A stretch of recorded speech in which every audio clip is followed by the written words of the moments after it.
Hello friends, स्वागत है आप सबका आपके अपने चैनल वेद एकेडमी में। आज की वीडियो में हम भारतीय समाज में नारी का स्थान हिंदी निबंध की स्टडी करने वाले हैं। देखिए, हिंदी निबंध पर अभी तक हमने 5 से 6 वीडियोस बनाई हैं। अगर आपने नहीं देखी हैं तो इस वीडियो के डिस्क्रिप्शन में आपको लिंक मिल जाएगा, वहाँ जाकर आप वो सारी वीडियोस देख सकते हैं। और आपने हमारा चैनल अभी तक सब्सक्राइब नहीं किया है तो यार चैनल भी सब्सक्राइब कर लें, ताकि जो भी न्यू अपकमिंग वीडियोस हैं उनके नोटिफिकेशन आप तक सबसे पहले पहुँच सकें। देखिए, ये निबंध आपको 3-4 तरीक़ों से पूछा जा सकता है, जैसे कि भारतीय समाज में नारी का स्थान, भारतीय नारी वर्तमान और भविष्य, भारतीय समाज तथा नारी का महत्व, नारी है तो कल है। और देखिए, बोर्ड एग्जाम में सभी बच्चे निबंध लिखते हैं लेकिन सबके अच्छे मार्क्स नहीं आते हैं। तो इस वीडियो में मैं आपको ऐसा ट्रिक बताऊंगा जिसको अगर आप फॉलो करते हैं तो आप ज़्यादा से ज़्यादा मार्क्स स्कोर कर पाएंगे। तो इसके लिए आपको वीडियो को एंड तक देखना होगा। तो चलिए वीडियो स्टार्ट करते हैं। सबसे पहले हम रूपरेखा देख लेते हैं। देखिए, रूपरेखा लिखते टाइम आपको एक बात याद रखनी है, आप जितने भी पॉइंट की आउटलाइन लिख रहे हैं, रूपरेखा लिख रहे हैं, आपको डिटेलिंग भी उतने ही पॉइंट की करनी है। मान लीजिए आप 6 पॉइंट की रूपरेखा लिख रहे हैं तो आपको 6 पॉइंट की ही डिटेलिंग करनी होगी, 7 की लिख रहे हैं तो 7 की ही डिटेलिंग करें। तो आप इस बात का ध्यान रखें। तो पहला पॉइंट हमारा प्रस्तावना, दूसरा वैदिक काल में नारी, तीसरा पॉइंट है पुरातन काल एवं नारी, फोर्थ पॉइंट है हमारा मध्ययुगीन नारी, फिफ्थ पॉइंट है पाश्चात्य संस्कृति एवं सभ्यता का प्रभाव, सिक्स्थ पॉइंट है हमारा नारी के विकास में नारी का गौरव, सेवेंथ पॉइंट है हमारा पतन का युग। देखिए, आप चाहें तो प्रॉपर तरीके से स्क्रीनशॉट्स ले सकते हैं या आप वीडियो को पॉज करके नोट डाउन कर सकते हैं। उसके बाद चिंता का विषय, 9 पॉइंट है हमारा आधुनिक काल में नारी, और 10वां पॉइंट है उपसंहार। देखिए, अब बात आती है शॉर्ट ट्रिक की। तो देखिए, जो भी आप निबंध लिख रहे हैं उससे रिलेटेड आप कुछ कोट्स, कुछ नारे याद कर लें। इससे आपका इंप्रेशन अच्छा जाएगा, एग्जामिनर की नज़रों में आप ज़्यादा से ज़्यादा मार्क्स स्कोर कर पाएंगे, क्योंकि सभी बच्चे ये ट्रिक फॉलो नहीं करते हैं। तो हम एक कोट ऐड कर देते हैं, नारी है जब है नारी में शक्ति सारी, तो क्यों कहे नारी को बेचारी। तो ये हमने एक कोट ऐड कर दिया। देखिए, काफ़ी ज़्यादा इजी है और काफ़ी ज़्यादा अट्रैक्टिव भी है। जब है नारी में शक्ति सारी, तो क्यों कहे नारी को बेचारी। इस तरीके से आप कोट्स और भी अच्छे अच्छे याद कर सकते हैं। उसके बाद पहला पॉइंट आ जाता है हमारा प्रस्तावना। तो प्रस्तावना है हमारा, नारी के बिना मानवता की कल्पना तक करना असंभव है। वह माँ, बेटी, पत्नी, देवी, बहन सभी किरदार बखूबी से निभाती है। नारी के बिना मानव अपूर्ण है, मानव पर नारी के अमूल्य उपकार हैं। वह पुरुषों की सहभागिनी है, जीवन संगिनी है।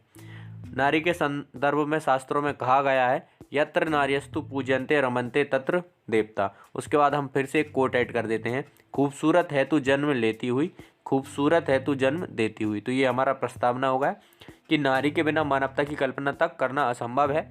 वह माँ, बेटी, पत्नी, देवी, बहन सभी किरदार बखूबी निभाती है। नारी के बिना मानव अपूर्ण है, मानव पर नारी के अमूल्य उपकार हैं। वह पुरुषों की सहभागिनी है, जीवन संगिनी है। नारी के संदर्भ में शास्त्रों में क्या कहा गया है कि यत्र नार्यस्तु पूज्यन्ते रमन्ते तत्र देवता। उसके बाद हमने एक छोटा सा कोट ऐड कर दिया। देखिए, आपको याद करने में भी इन कोट्स को प्रॉब्लम नहीं होगी, क्योंकि काफ़ी ज़्यादा ईजी हैं और सिंपल भी हैं। उसके बाद नेक्स्ट पॉइंट है हमारा वैदिक काल में नारी। तो वैदिक युग में नारी को सम्मानजनक स्थान प्राप्त था। उसकी शिक्षा दीक्षा की उचित व्यवस्था थी। उसके बिना कोई भी धार्मिक कृत्य पूरा नहीं हो सकता था। नारी का सम्मान सर्वोपरि ठहराया जाता था। उस समय की नारी सभ्य, सुसंस्कृत एवं सुरक्षित थी। तो सेकंड पॉइंट है हमारा वैदिक काल में नारी। आप चाहें तो प्रॉपर तरीके से स्क्रीनशॉट ले सकते हैं या आप वीडियो को पॉज करके नोट डाउन कर सकते हैं। नेक्स्ट पॉइंट है हमारा पुरातन काल एवं नारी। तो प्राचीन काल में भारतीय नारी प्रत्येक क्षेत्र में अपनी योग्यता का परिचय देती थी, यहाँ तक कि युद्ध भूमि में उसने अपना जौहर दिखाया। दुर्गावती एवं झांसी की रानी लक्ष्मीबाई इसके उदाहरण हैं। पुरातन काल एवं नारी, तो प्राचीन काल में नारी प्रत्येक क्षेत्र में अपना योगदान देती थी, परिचय देती थी, यहाँ तक कि युद्ध भूमि में भी उसने अपना जौहर दिखाया। दुर्गावती एवं झांसी की रानी लक्ष्मीबाई उनके उदाहरण हैं। नेक्स्ट पॉइंट आ जाता है हमारा पाश्चात्य संस्कृति एवं सभ्यता का प्रभाव।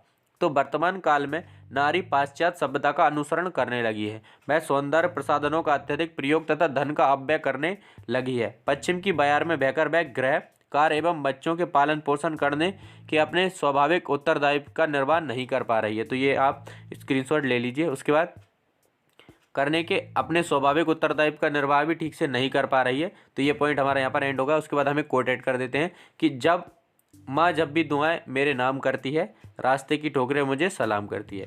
माँ जब भी दुआएं मेरे नाम करती है, रास्ते की ठोकरें मुझे सलाम करती हैं। काफ़ी ज़्यादा इजी हमारा कोट है। उसके बाद नेक्स्ट पॉइंट आ जाता है नारी के विकास में ही नारी का गौरव।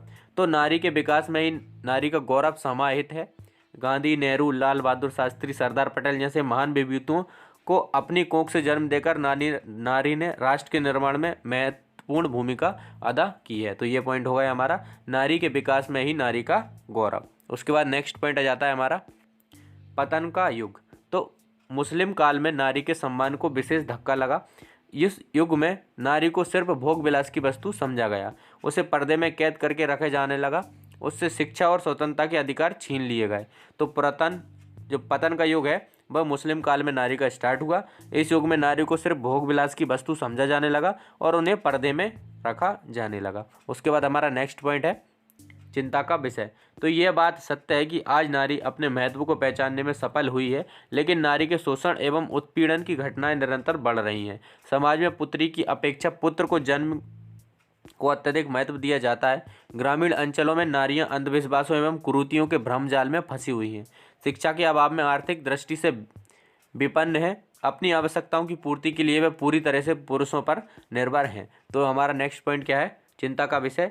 आप चाहें तो इसका प्रॉपर तरीके से स्क्रीनशॉट ले सकते हैं या वीडियो को पॉज करके आप नोट डाउन कर सकते हैं। उसके बाद नेक्स्ट पॉइंट है हमारा आधुनिक काल में नारी। तो राष्ट्रीय एवं सामाजिक चेतना जागृत होने के कारण वर्तमान में नारी की दशा में सुधार हुआ है। राजा राम मोहन राय एवं दयानंद ने भारतीय नारी को पुरुष के समकक्ष होने के अधिकार से संपन्न कराया। उसके लिए शिक्षा के द्वार खोले गए। आज की नारी उन्मुक्त होकर पुरुष के साथ कदम से कदम मिलाकर देश को आगे बढ़ाने में अग्रसर है। इंदिरा गांधी, कमला नेहरू, सरोजनी नायडू, महादेवी वर्मा, लता मंगेशकर, कल्पना चावला ने हमारे देश के गौरव को बढ़ाया है। तो आधुनिक काल में नारी, आप इसका स्क्रीनशॉट ले लीजिए, आप नोट डाउन कर लीजिए। उसके बाद नेक्स्ट पॉइंट है हमारा उपसंहार। तो आज विश्व युद्धों से भयभीत है, सर्वत्र अशांति है। ऐसे विपरीत समय में नारी उन गुणों के विकास की जरूरत है जो उसे परंपराओं से प्राप्त हैं। वह सभी का सुख चाहती है, वह संघर्ष, त्याग और ममता की देवी है, वह शक्ति भी है जो दानवों का विनाश करती है, वह नवनिर्माण की शक्ति है। आज नारी हर क्षेत्र में पुरुषों से कंधा मिलाकर चल रही है। हमारे वेद पुराणों में भी नारी की शक्तियों का उल्लेख किया गया है। अंधाधुंध पाश्चात्य संस्कृति की ओर बढ़ने से नारी को खुद को बचाना होगा। नेक्स्ट लास्ट पॉइंट है हमारा उपसंहार। उसके बाद हम एक कोट ऐड कर देते हैं, जगत सारा जिसका आभारी है, वह बेटी है, बहन है, बहू है, वही नारी है। लास्ट कोड है हमारा कि जगत सारा जिसका आभारी है, वह बेटी है, बहन है, बहू है, वही नारी है। आई होप आपको वीडियो पसंद आई होगी। अगर आपको वीडियो पसंद आई है तो वीडियो को लाइक, शेयर एंड चैनल को सब्सक्राइब जरूर करें। एंड तक हमारे साथ बने रहने के लिए धन्यवाद।